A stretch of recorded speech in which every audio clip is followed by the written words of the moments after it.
Good morning everyone.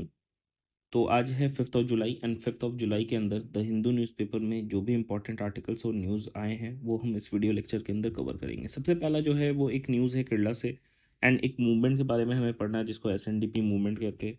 दूसरा है एक वाइल्ड टाइप 1 पोलियो वायरस है जो कि पाकिस्तान और अफगानिस्तान के अंदर अगर हम देखें तो ये क्या है, एंडेमिक स्पीसीज है। तो हम देखेंगे कि ये वाइल्ड टाइप 1 पोलियो वायरस क्या है, इनके सिम्टम्स क्या होते हैं और कोई क्योर है कि नहीं है। ठीक है।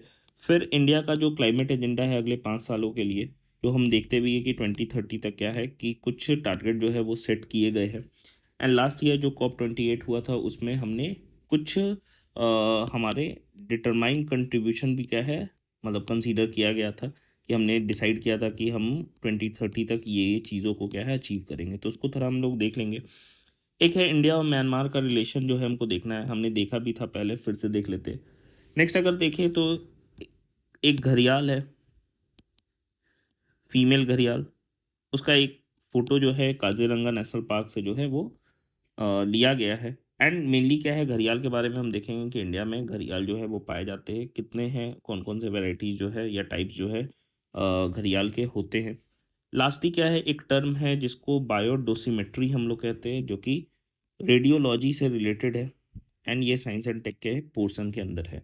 तो आइए स्टार्ट करते हैं हम लोग अपने पहले न्यूज़ से। सबसे पहला जो न्यूज़ है हमारा वो है एजावाज नायस जो है वो गवर्नमेंट जो सर्विसेज है केरला के अंदर उसमें ओवरऑल परसेंटेज उनका 41% है। तो मेंबर जो है यहाँ पे अगर हम देखें डेटा भी कुछ है हमारे पास कि जावा जो है लगभग केरला का 23% पॉपुलेशन है, मुस्लिम जो है वो 26% पॉपुलेशन है, क्रिश्चियन जो है 18% है एंड नायस जो है वो 15% है। तो इसी से रिलेटेड एक मूवमेंट हुआ था वहाँ पे जिसको श्री नारायण धर्म परिपालना योगम हम लोग कहते हैं, या इसी को इससे रिलेटेड एसएनडीपी मूवमेंट था। तो अगर हम इस एसएनडीपी मूवमेंट को देखें जो कि 1888 में हुआ था, SNDP emerge from conflicts between depressed classes. ठीक है, तो मेनली ये कॉन्फ्लिक्ट था अपर क्लास और लोअर क्लास का, जहाँ पे अगर हम देखें तो जो इजावा कम्युनिटी है उससे एक लीडर थे जिनका नाम श्री नारायण गुरु स्वामी था, ये रिप्रेजेंट किया उन्होंने और बहुत सारे चैलेंजेस भी फेस किए हैं एक्चुअली इजावाज ने। तो इजावाज की अगर हम बात करें तो ये एक बैकवर्ड क्लास है, मेनली टॉडी टेपर्स कहते हैं, मतलब जो टॉडी जो एक तरीके से अगर हम कहें पाम ट्री से जो जूस निकालते हैं, टॉडी साउथ इंडिया में उसको बोला जाता है एंड उसको कंज्यूम भी किया जाता है। ठीक है, तो टॉडी टेपर्स है who face discrimination, denied education and temple entry. तो इसी से रिलेटेड अगर हम देखें तो टेम्पल एंट्री मूवमेंट में भी हमको इसको पढ़ना होता है। ठीक है, revolutionary act of Narayana Guru initiated a revolution by installing a Shivling of Aruvippuram in 1888 challenging the higher caste monopoly on idol consecration. ठीक है, तो मेनली क्या है कि जो आइडल रख के पूजा करते थे वो सिर्फ अपर क्लास करते थे, लोअर क्लास को क्या है अलाउड जो है वो नहीं था आइडल वर्शिपिंग। तो नारायण गुरु ने क्या है एक शिवलिंग को क्या है स्थापित किया एंड स्थापित करके उनका पूजा जो है स्टार्ट किया। एक तरीके से वो चैलेंज था जो अपर क्लास थे उनके लिए। ठीक है, नेक्स्ट ये जो मूवमेंट है ये काफ़ी लार्ज स्केल पे धीरे धीरे फैलने लगा एंड बहुत सारी चीज़ों को, मतलब अलग अलग क्या है कम्युनिटीज़ के लोग, अलग अलग लोगों को अट्रैक्ट भी किया इस मूवमेंट ने। जैसे कि एक पोएट है जिनका नाम कुमारन आसन है एंड अरुवीपुरम क्षेत्र योगम, ये क्या है फॉर्मेशन होता है 1889 में डिस्क्रिमिनेशन के खिलाफ। मतलब जो पोएट है कुमारन आसन वो क्या है इस मूवमेंट के थ्रू अट्रैक्ट होते हैं एंड साथ ही साथ क्या है एक योगम या हम कह सकते हैं कि एक ऑर्गेनाइजेशन का फॉर्मेशन होता है।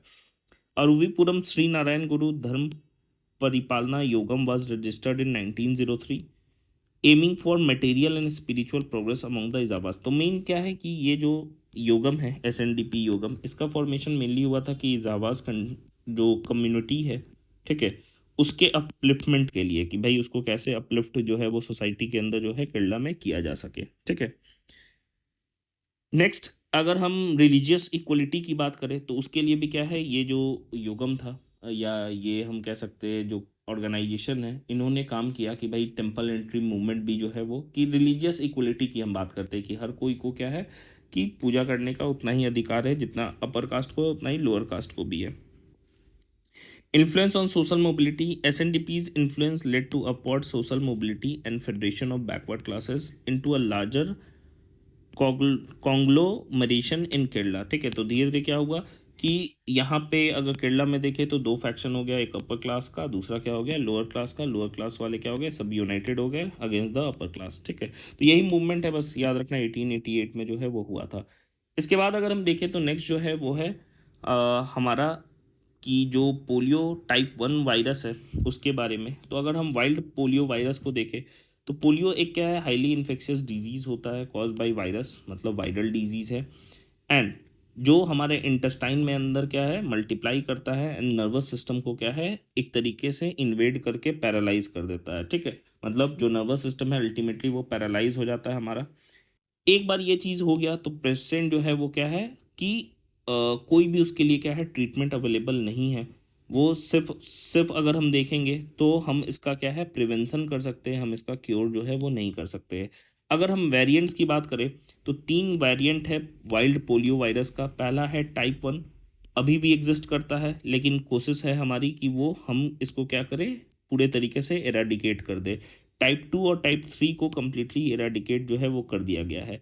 अगर हम ट्रांसमिशन की बात करें तो ये पर्सन टू पर्सन क्या है ट्रांसमिट होता है from the oral faecal route, और लेस फ्रिक्वेंटली, मतलब जो कॉन्टामिनेटेड फूड एंड वाटर है उससे कम क्या है वो फैलता है, ज़्यादातर ओरल फीकल रूट से जो है वो फैलता है। ये वायरस जो है वो फीसेस पे क्या है लिव करता है, मतलब फीसेस के अंदर यानी कि डाइजेस्टिव वेस्ट के अंदर, जहाँ क्या है कि दूसरे अगर हम देखें जैसे हम ओपन डिफिकेशन की भी बात करते हैं तो उससे भी क्या है पोलियो जो है वो फैल सकता है। एंडेमिज्म की बात करें तो अभी सिर्फ और सिर्फ क्या है वर्ल्ड में 2 कंट्रीज़ है, पाकिस्तान और अफगानिस्तान, जहाँ के लिए ये वायरस जो है वाइल्ड पोलियो वायरस वो एंडेमिक है। तो इसीलिए क्या है कि अगर बाकी जगह पे ये मिल रहा है, मतलब दूसरे कंट्रीज़ में अदर देन दिस, कि भाई दूसरे कंट्रीज़ में आउटसाइड दीज कंट्रीज़, तो बोला जा रहा है कि एक तरीके से ये माइग्रेशन जो है या जो इंटरनेशनल स्प्रेड है इस डिजीज़ का वो हो रहा है। क्यों? क्योंकि ये एंडेमिक तो 2 ही कंट्री में है, अगर अदर कंट्रीज़ में ये वाइल्ड वायरस जो केस है वो पाया जाएगा तो इसका मतलब पाकिस्तान अफगानिस्तान से ही वो क्या है फैला है। तो इस पे कि कैसे इसको क्या है कम किया जा सकता है और कैसे इस पे जो है वो डिफरेंट वैक्सीन्स को हम यूज़ कर सकते हैं इसको मिनिमाइज़ करने के लिए। अगर हम सिम्टम्स की बात करें तो कुछ माइनर सिम्टम्स है, जैसे टायर्डनेस होना, नोज़िया मतलब वॉमिटिंग की टेंडेंसी होना, हेडेक हो गया, नेज़ल कंजेशन होगा, सोर थ्रोट होगा, कफ होगा, स्टिफनेस होगा नेक और बैक में, और पेन जो है वो आर्म्स और लेग्स में होता है। मेजर क्या होता है कि पोलियो इन्फेक्शन जब मसल्स का मोटर, अगर हम देखें तो मेनली मोटर न्यूरॉन को क्या है अफेक्ट करता है, जिसके कारण मसल्स के मूवमेंट में जो कंट्रोल है वो इंसान खो देता है, यानी कि वो पैरालाइज हो जाता है। पोलियो में be fatal if the muscles use for breathing are paralysed, मतलब जो ब्रीदिंग के लिए मसल्स यूज होते हैं जो कि इंटरकोस्टल मसल्स कहलाते हैं, जो हमारे रिब्स के बीच में होते हैं। ठीक है, तो ये जो रिब्स के बीच में इंटरकोस्टल मसल क्या है कि अगर पैरालाइज होंगे पोलियो के केस में तो उस केस में क्या है कि हम सांस लिए बिना क्या है मर जाएंगे, यानी कि एक कंडीशन बोलते हैं इसको एस्फिक्सिया बोलते हैं, कि ब्रीदिंग मतलब ऑक्सीजन के बिना क्या है सेल जो है या टिश्यू जो है हमारा उसका डेथ होता है, इसको नेक्रोसिस बोलते हैं। डेथ ऑफ टिश्यू को नेक्रोसिस, कंडीशन मतलब लैक ऑफ ऑक्सीजन, इसको हम लोग एस्फिक्सिया कह रहे हैं। तो एस्फिक्सिया के चलते क्या है नेक्रोसिस हो रहा है, जिसके कारण क्या है डेथ जो है वो हो सकता है। अगर हम क्योर देखें तो क्योर तो है ही नहीं। ठीक है, इसीलिए क्या है सिर्फ और सिर्फ वैक्सीन से जो है उसको प्रिवेंट जो है वो किया जा सकता है। नेक्स्ट अगर हम देखें तो बोला गया कि भाई अगले 5 ईयर क्लाइमेट एजेंडा जो है इंडिया के लिए क्या होगा। तो अगर हम कॉप्स की बात करें यानी कि कॉन्फ्रेंस ऑफ मीटिंग्स की बात करें तो ये क्या है गैदरिंग है जो कि किसके अंतर्गत होता है, United Nations framework convention on climate change यानी कि UNFCCC। एक मल्टी नेशनल ट्रीटी इस्टेब्लिश किया गया था 1992 के अंदर।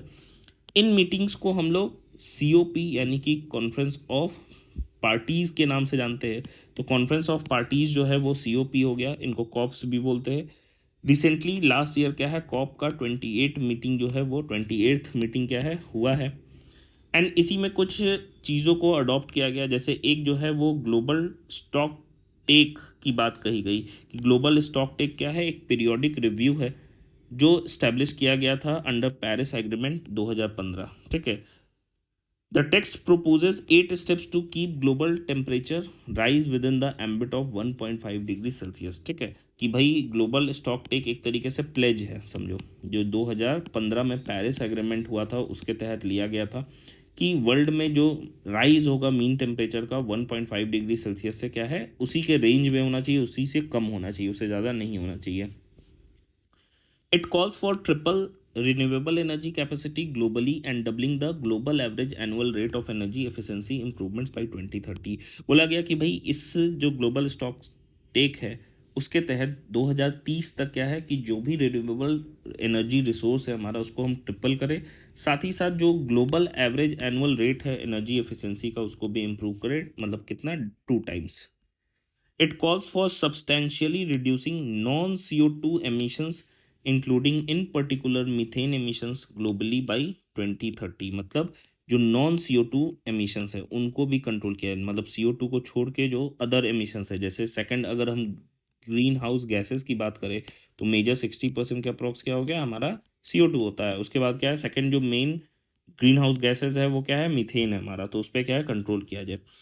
Transitioning away from fossil fuels, COP28 जो है ट्रांजिशन के लिए कि फॉसिल फ्यूल सिस्टम जो है एनर्जी जो प्रोडक्शन है उसमें फॉसिल फ्यूल का यूज़ जो है वो नहीं किया जाए। इसी में क्या है इंडिया ने भी बोला कि भाई हम जो है वो अभी कोल बेस्ड पावर प्लांट जो है हम इसको शट डाउन नहीं कर सकते कम्प्लीटली। ठीक है, और नेट ज़ीरो क्या है अचीव करना है कब तक, 2050 तक। फिर एक लॉस एंड डैमेज फंड जो है वो भी क्रिएट किया गया है कि लॉस एंड डैमेज फंड एक तरीके से क्या हो गया कि जो भी कंट्रीज जो मेंबर कंट्रीज है जो कि इस एग्रीमेंट के अंतर्गत है उनको क्या एक तरीके से हेल्प किया जाए। ठीक है, कि जो भी क्लाइमेट चेंज का इफेक्ट हो रहा है, क्योंकि असल में अगर हम देखें तो क्लाइमेट को डैमेज जो है मेनली डेवलप्ड कंट्रीज ने किया है। ठीक है, और आज के डेट में अगर हम देखें तो डेवलपिंग कंट्रीज साथ ही साथ जो लीस्ट डेवलप कंट्रीज या आइलैंड कंट्रीज में आते हैं उन पे इफेक्ट क्या है क्लाइमेट चेंज का आइलैंड कंट्रीज पे सबसे ज़्यादा होता है। तो इसीलिए एक फंड को क्रिएट किया गया है लॉस एंड डैमेज, क्योंकि आइलैंड कंट्री का खुद का उतना ज़्यादा इकोनॉमी डेवलप नहीं है, इकोनॉमी रहता नहीं है, वो तो मेनली टूरिज्म पे डिपेंडेंट होते हैं कि वो खुद ही क्या है वो सारी चीज़ों को सॉर्ट आउट कर पाएँ, खुद ही क्या है रिन्यूएबल सोर्सेज पे स्विच करें, इन सारी चीज़ों पे वो खुद नहीं कर सकते, तो उनको एक तरीके से हेल्प या मदद की जाए कि ताकि वो क्या है अचीव कर सके ये हमारे टारगेट्स को। वर्ल्ड बैंक जो है इसमें क्या है कि लॉस एंड डैमेज फंड का जो देख रेख है वो किसके अंतर्गत है, वर्ल्ड बैंक के अंदर है। ठीक है, declaration to triple nuclear energy, भाई COP28 में डिक्लेयर किया गया कि हम अपने कैपेसिटी को न्यूक्लियर एनर्जी कैपेसिटी जो कि ग्लोबल न्यूक्लियर एनर्जी है उसको क्या है 2050 तक ट्रिपल जो है वो करेंगे। अगर हम यहाँ पे देखें इवोल्यूशन ग्लोबल स्टॉक टेक का, तो अभी क्या है फर्स्ट ग्लोबल स्टॉक टेक जो है वो क्या है वो यहीं से निकला हमारा 2023 के अंदर। ठीक है, फिर जो NDCs है नेशनली डिटरमाइंड कंट्रीब्यूशन, यहाँ पे क्या है कि यहाँ पे लिया गया था 2020 के अंदर। फिर क्या है 2025 के अंदर क्या है NDC है। सेकंड ग्लोबल स्टॉक टेक अगर देखा जाए तो 2028 के अंदर होगा। एंड लास्टली अगर हम कार्बन न्यूट्रलिटी की बात करें और क्लाइमेट रीसाइलेंस की बात करें तो 2050, मतलब हमारा विजन यहाँ से क्या है, यहाँ से स्टार्ट होकर क्या है 2050 तक अचीव कर लेना है net zero plus renewable energy sources पर स्विच कर लेना है कम्प्लीटली।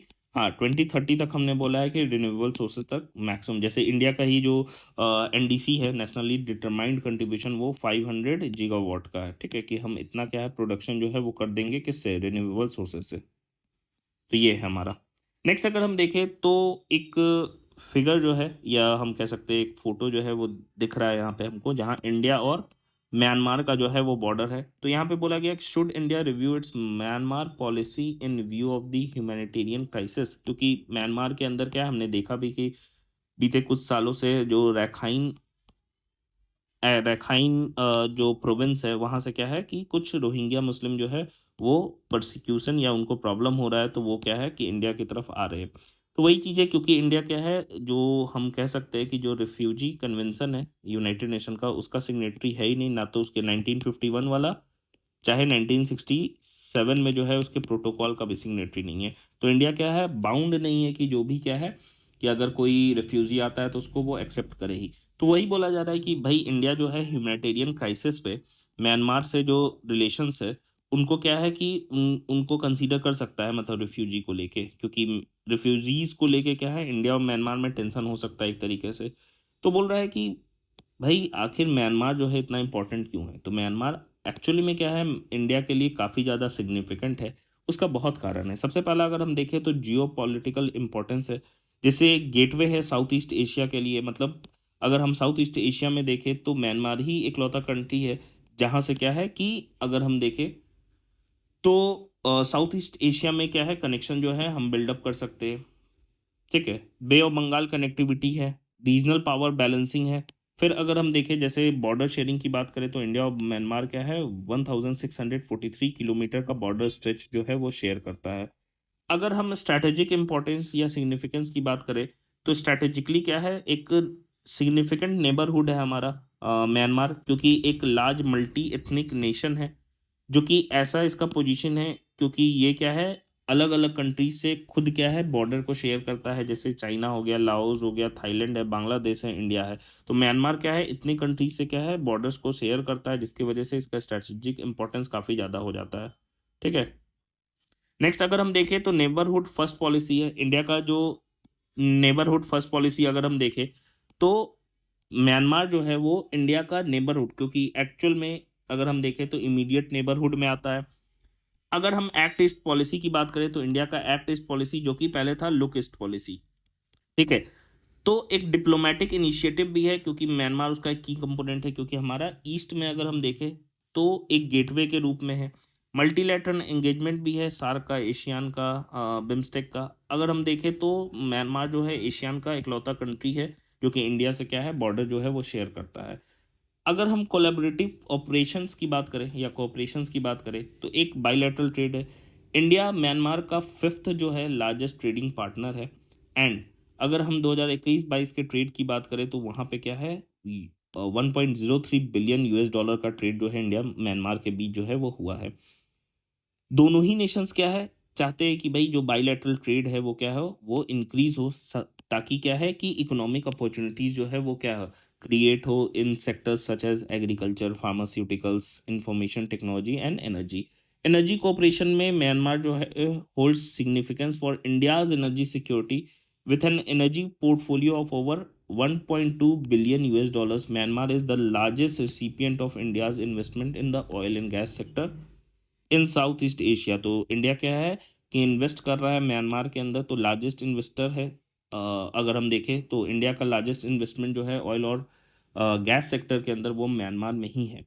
अगर हम इंफ्रास्ट्रक्चर देखा जाए तो हमने क्या है एक प्रोजेक्ट भी बनाया है, जैसे एक हो गया Kaladan multi modal transit transport project, जो कि अगर हम देखें तो इंडिया के यहाँ कोलकाता से क्या है कि म्यांमार को जोड़ रहा है। मतलब हम अपने नॉर्थ ईस्ट तक जो है वो पहुँच पा रहे हैं इस रास्ते।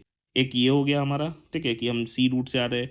फिर यहाँ सितवे पोर्ट हो गया, सितवे से क्या है रिवर से यहाँ तक पहुँचते हैं। फिर क्या है रिवर के बाद से कुछ जो है रोडवेज है रास्ता, और फिर क्या है रोडवे के थ्रू क्या है हम यहाँ पे क्या है इस रीजन में जो कि मिजोरम में है वहाँ पे क्या है कि इस रीजन को एक्सेस करते हैं। मतलब एक तरीके से जो हमारा चिकन नेक कॉरिडोर है सिलीगुड़ी वाला, ठीक है, उसी पे सिर्फ और सिर्फ हम आज के डेट में डिपेंडेंट है अपने नॉर्थ ईस्ट को एक्सेस करने के लिए। अब क्या है एक एडिशनल जो है हम सपोर्ट हम ले सकते हैं कि हमारा जो पाथ है नॉर्थ ईस्ट में उसको हम एक्सेस कर सकते हैं, जो कि काफ़ी इंपॉर्टेंट है। मतलब जो ट्रूप्स है उनके मूवमेंट के लिए, सामान के मूवमेंट के लिए तो काफ़ी इंपॉर्टेंट हो जाता है।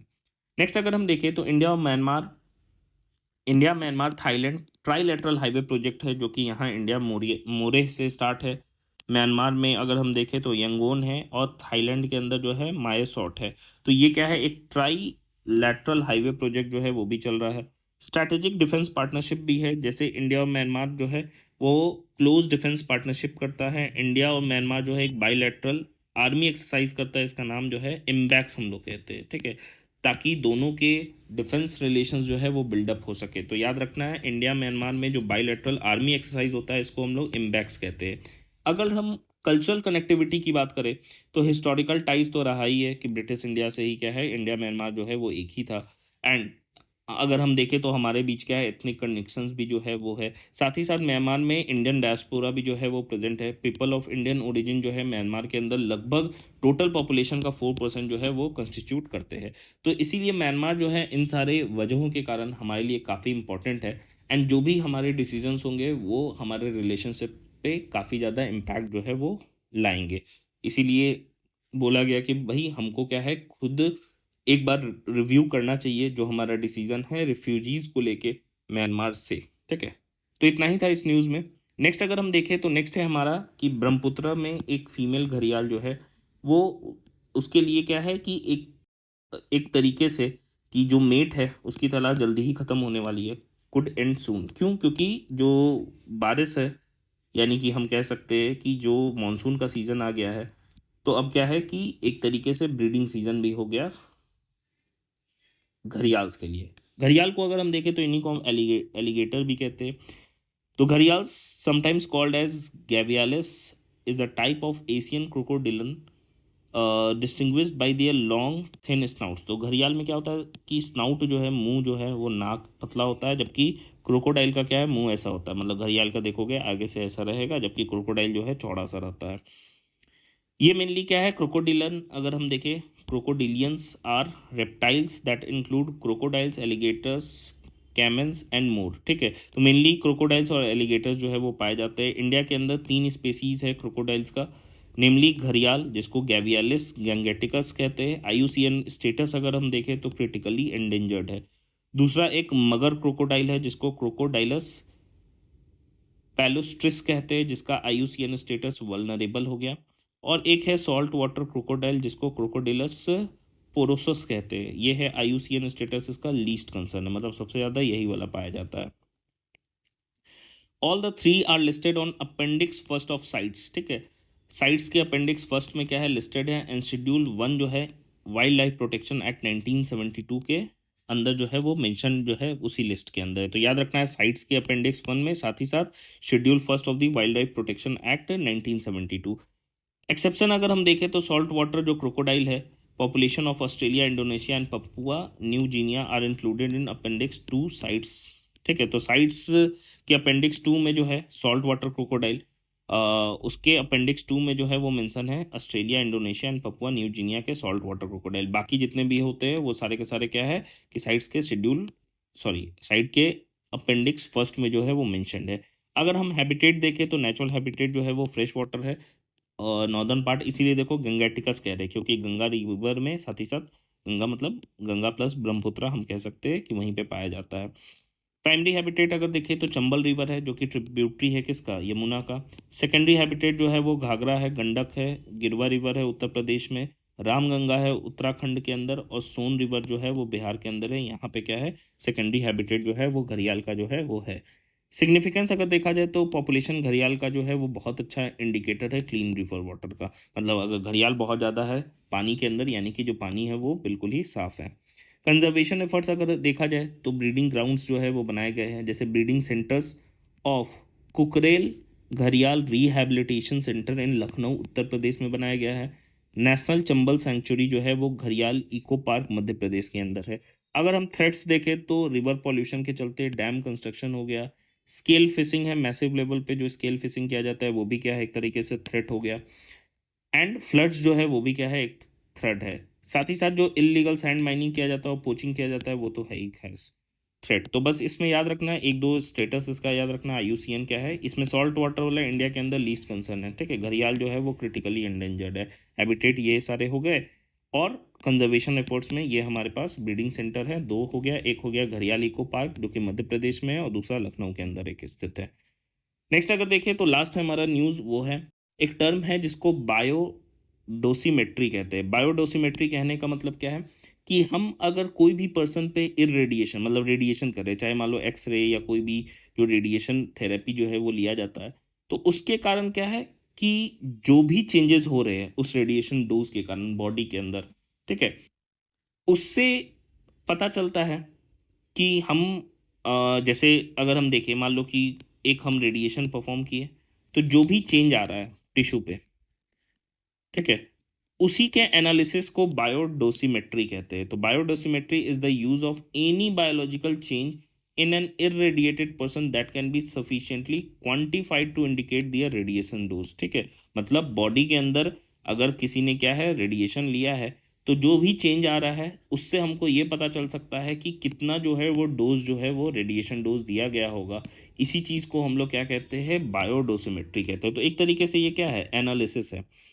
तो भाई आखिर वाई डू वी नीड बायोडोसिमेट्री? तो doctors treat symptoms not doses, ठीक है। डॉक्टर जो है वो सिम्टम्स को ट्रीट करते हैं, डोसेस को ट्रीट नहीं करते। मतलब रेडिएशन जो डोजेज है उनको आइडेंटिफाई करके ट्रीट नहीं करते। मेनली क्या है, ट्रीटमेंट जो होता है वो किसका होता है, सिम्टम्स का होता है कि भाई जो दिख रहा है लक्षण उसी को क्या करेंगे, ट्रीट करेंगे, उसी के अनुसार जो है वो ट्रीटमेंट या डायग्नोसिस जो है वो किया जाएगा।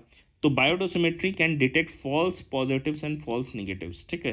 तो बायोडोसिमेट्री से ट्रीटमेंट हो सकता है और एक तरीके से पता चल सकता है कि क्या पॉजिटिव्स है, क्या निगेटिव्स है जो कि गलत है, मतलब फॉल्स। क्योंकि एक्चुअल में क्या है कि हमको अगर टिश्यू में चेंजेस दिखेगा तो हम पता लगा सकते हैं कि कितना जो है वो रेडिएशन दिया गया होगा। साथ ही साथ क्या है कि रेडिएशन से हमको अमाउंट से ये पता चलता है कि कितना ज़्यादा जो कॉम्प्लिकेटेड केस होगा या किस लेवल का जो है वो कंडीशन है टिश्यू का या पर्टिकुलर उस डिजीज़ का। Biodosimetry can forewarn to expect later clinical developments. Biodosimetry can indicate partial body or inhomogeneous exposure, ठीक है। तो बेसिकली ये सारे क्या हो गए हमारे, मतलब इसमें बस समझना यही है कि बायोडोसिमेट्री क्या है कि किसी भी पर्सन को हम रेडिएशन थेरेपी दे रहे हैं और ये रेडिएशन के कारण जो भी चेंजेस टिश्यू के अंदर है, ठीक है, वो चेंजेस को हम स्टडी करके हम रेडिएशन एक्सपोजर को क्या है पता लगा सकते हैं। उसी का एनालिसिस जो है वो बायोडोसिमेट्री जो है वो कहलाता है। तो इसी के साथ इतना ही न्यूज़ था आज के डेट में, और इससे ज़्यादा नहीं था, काफ़ी कम न्यूज़ था आज पेपर में। तो इसी के साथ जो है हमारा ये सेशन ख़त्म होता है। तो thank you so much and have a nice day. And इस सेशन के पीडीएफ को आप अननोन आईएएस जो चैनल है हमारा टेलीग्राम पे, ये इसका यूज़र नेम है, इससे आप डाउनलोड कर सकते हैं। तो thank you so much, have a nice day.